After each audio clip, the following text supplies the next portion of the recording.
I've read some absolutely crazy amount of books this year so far. Some of these books made me cry while the others made me question my taste, but one book made me feel like throwing it across the room. So let's get into it. I've read around 27 books this year so far, and I was quite shocked when I saw this number because I feel like I've been in a reading slump for half of the time, but I don't know how did I end up reading 27 books. I think that is a huge number, especially for me, and I am happy with this number. Also, don't ask me how I read so many books if you think this is a huge number.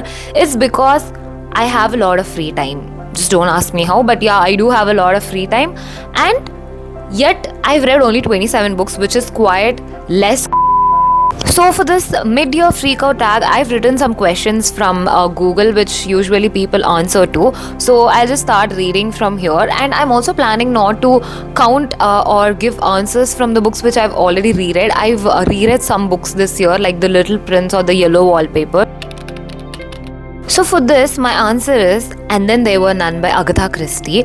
I feel I have read many great books this year, actually. Touch wood, I'm very happy. But I think this stood out on top of all the books which I've read because this is the first Agatha Christie book I've ever read in my life. I always wanted to read her books because thrillers are my favorite genre. So I thought, okay, I will try, but I don't know what happened. I just never could read her book. I tried reading The Hollow for so many times, but I don't know, I just couldn't get into that. But when I took And Then There Were None, I had no idea what the premise of the story was, but I just finished reading it within one day. I was that hooked to the story. So I also loved the setting in the book, which was like a closed room mystery, which I really enjoyed, like not in a psychopathic way, but just to find who the killer was. I was so interested. I was really happy with the ending. That is exactly what I want in a thriller. Like no matter how good the thriller is, it feels really good if you can't find the killer. That is how it is for me. It is like I want to keep guessing, but I also want the author to prove me wrong and say no, you were wrong all the way. So that is the kind of thrillers I like. So this one was like one of the best book I've read this year. A Good Girl's Guide to Murder by Holly Jackson. So this was a huge surprise for me because of all the internet hype it was getting, and I've honestly read so many hyped books on the internet previously, and like almost 90% of the books were not up to the standards, I would say, like up to the standards I have in my mind. So mostly I was disappointed in those books. So I thought, okay, I don't want to read it and ruin it for me.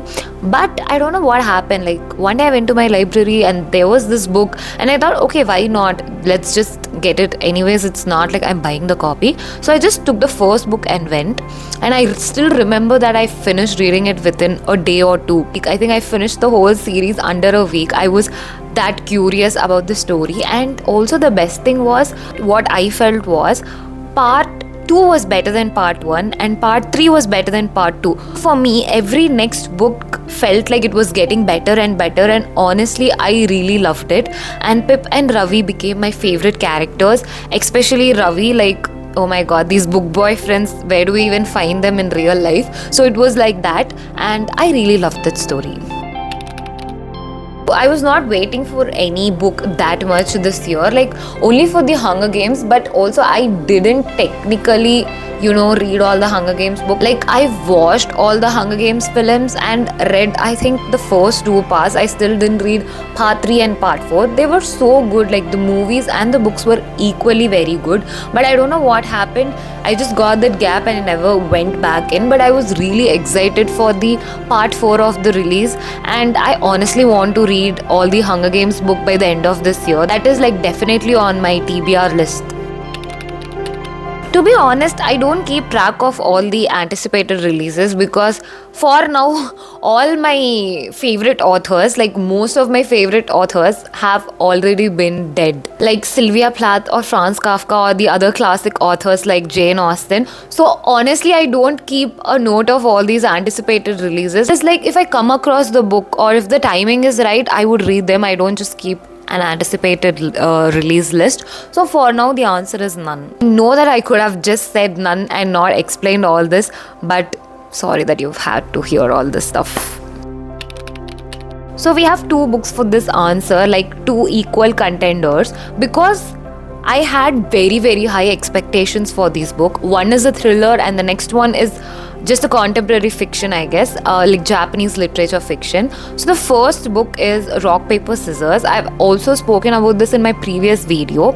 So why this book is a huge disappointment for me is because I don't think this book is a bad book, but the book community has hyped this book so much, like to the max, that I thought this book would be like one of the best thriller out there, and I just had very high expectations. I didn't like this book as much as I expected in my mind. Like the first half of the book was really good, but the second half was like just okay. If you want the full review, you can see it in my previous vlog. And the second book is More Days at the Morisaki bookshop.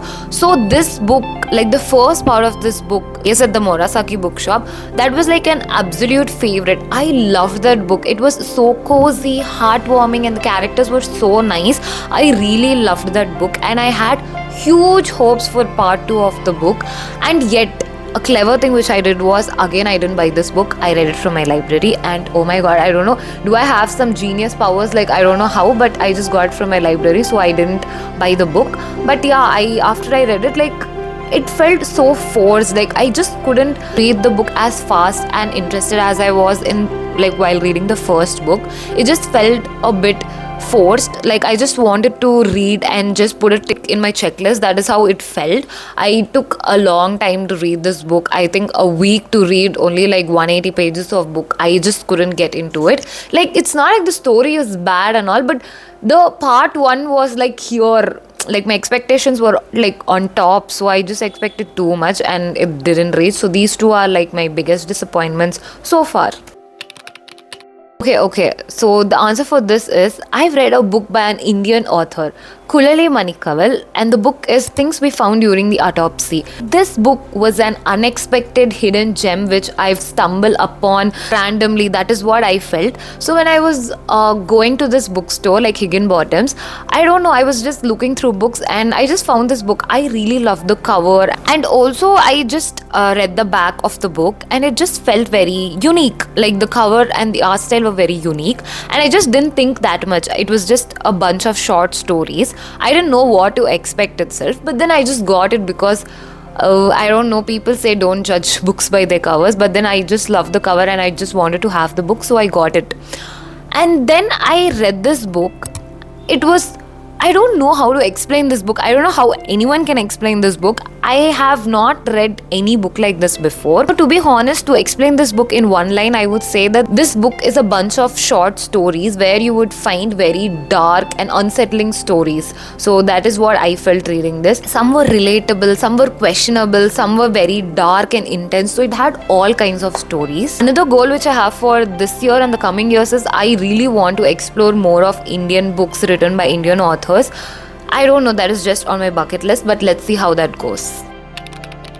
The answer to this question is going to be very controversial because I have not read the whole novel of his books, but I've just read a short story, and yet he grabbed my whole attention and I started really falling in love with his writing. And the author is Frederick Backman. I'm very mad at me that I didn't read his previous works like Anxious People, A Man Called Ove, and A Bear Town, and all these were like literally right in front of my eyes, and I just chose to ignore these books because of the hype, and I am very angry on me because of that. I don't know, one day I read this short story called The Answer Is No, and as an introvert, I really related to that story and the main character way too much, and it just felt like someone went inside my brain and wrote all the thoughts which I had in my mind. It just felt like I've been seen by someone, and I really loved it. So I think I'm going to read his other books too.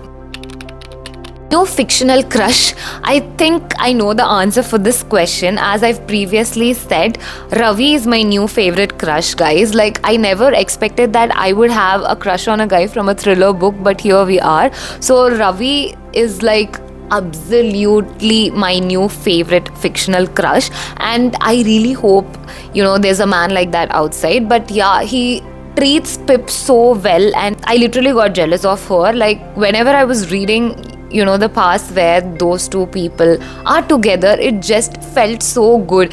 It just felt like I was thrown into a romance novel where I was expecting a full-on thriller and danger kind of vibes in a book. But yeah, I like that surprise. I think Ravi is my favorite fictional crush for now. And I think the answer is the Coraline from the book Coraline by Neil Gaiman. So I read this book recently and absolutely fell in love with it. Actually, I want to make a separate video on this because I just can't believe I spent all these years not reading this book. I don't know how. It is a children's book, like a middle grade book, but I think every single person should read this book out there. It was so good. And I know this video is not about me explaining the summaries or plots of this book, so I'm not getting into that, but I'm just giving the vibe of how I felt about this book. So if you've read Coraline or watched the film, then I think you would relate to what I'm talking about. I will tell one of my favorite quotes from that book, which I think I keep repeating it to myself every single day in my head, which is, doing things when you're not scared is not bravery, but doing things when you're scared is literal bravery. Like, that is stuck in my head. It's like, wow, I had to learn that from a middle grade book, but that's how it is. And I think she's my new favorite character. So the next question is books that made me cry. I think the answer is going to be White Nights. And I know I've spoken so much about this book in my past video or the short, but I just want to tell one more thing. Actually, I cried reading this book. I didn't want to shoot myself crying. It just felt weird. But I did cry at some part of the book. And I won't say it was a really good story or like a very unique story or the greatest love story too. But some words just triggered me while reading the book. So I think it's just a personal opinion of mine. I think I just am a very emotional person. I easily cry, while reading books or like while watching movies. I think I'm just that kind of character. So that is the reason I think I cried for White Nights too. So the next question is books that made me happy. So I think I have two books for this answer, and first one is the Hatmakers series and the second one is The Very Secret Society of Irregular Witches.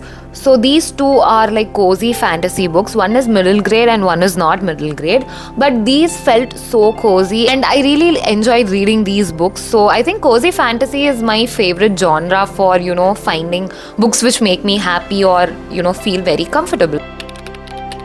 First of all, I want to say that I don't have a TBR because I know that I would never follow the TBR. So I just, instead of keeping books in my TBR, I keep authors in my TBR. So I just want to tell which authors I'm planning to read more in this year. So first, as I said, Frederick Backman. Then I also want to read Stephen King. I've read Misery and currently I'm planning to read Shining too.